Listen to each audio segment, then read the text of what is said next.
भांग के सवाद में तमाचा हो बड़ी ताजा। दोस्तों, खेसारी लाल यादव ने सावन के गीत में निकाला सबसे नंबर 1 सॉन्ग, सुन के रह गए पावर स्टार पवन सिंह दंग।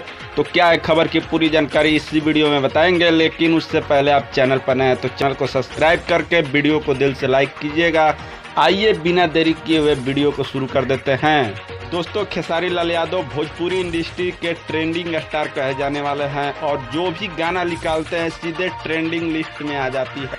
और इस बार सावन में भी कुछ ऐसा ही हुआ। दोस्तों, सारे सिंगर इस बार सावन में बोलबम गीत निकाल चुके हैं और किसी का भी ट्रेंडिंग लिस्ट में नहीं गया है।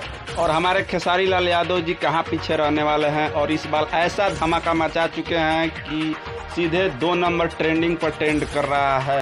दोस्तों, खेसारी लाल यादव का एक गाना आया है जो कि वेब म्यूजिक चैनल से रिलीज हुआ है और गाने का नाम है भांग के स्वाद। गाने को गाए हैं खेसारी लाल यादव और उनके साथ है शिल्पी राज, और इस गीत को लिखे हैं अभिनव प्रदीप सिंह जी ने और म्यूजिक प्रियांशु सिंह का है और वीडियो को डायरेक्ट किए हैं आशीष सत्यार्थी जी ने।